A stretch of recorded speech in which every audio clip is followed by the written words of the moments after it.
ফিলিস্তিনের স্বাধীনতাকামী সংগঠন হামাসের সঙ্গে যুদ্ধবিরতির আলোচনার মধ্যেই ইসরায়েলি বাহিনী গাজা ও মিশরের সঙ্গে সংযুক্ত পূর্ব রাফার সালাহ আল দিন ক্রসিংটির নিয়ন্ত্রণ নিয়েছে। এর আগে থেকে শহরের পূর্ব দিকে বিমান হামলা অব্যাহত রেখেছে আইডিএফ। এতে প্রতিদিনই নিহত হচ্ছে বেসামরিক মানুষ।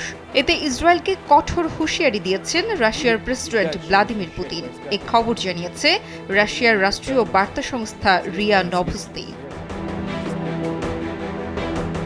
পুতিন বলেন, রাফা শহরে ইসরায়েলকে কঠোরভাবে আন্তর্জাতিক মানবিক আইন মেনে চলতে হবে। ইসরায়েলের ট্যাঙ্ক বহরে ফিলিস্তিনের সীমান্ত নগরী রাফাতে প্রবেশ করেছে, যা খুবই উদ্বেগজনক।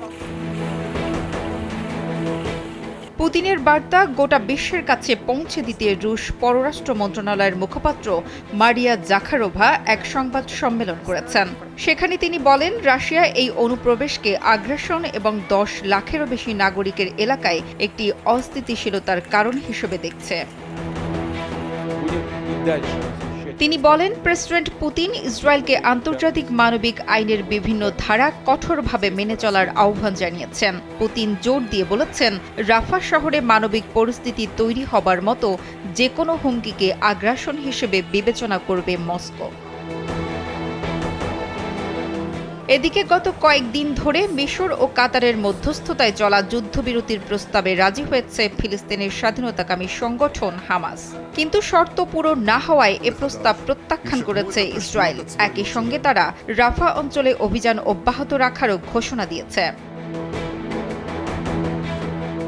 বর্তমানে রাফা শহরে 10 লাখের বেশি বাস্তুচ্যুত ফিলিস্তিনি রয়েছেন। এই বিপুল সংখ্যক মানুষের জীবন আবারও হুমকির মুখে পড়েছে। ফিলিস্তিনিদের আশ্রয় দেওয়ার জন্য একটি মানবিক পরিকল্পনা তৈরি না করা পর্যন্ত রাফা শহরে হামলা না চালাতে ইসরায়েলকে আহ্বান জানিয়ে আসছে যুক্তরাষ্ট্র।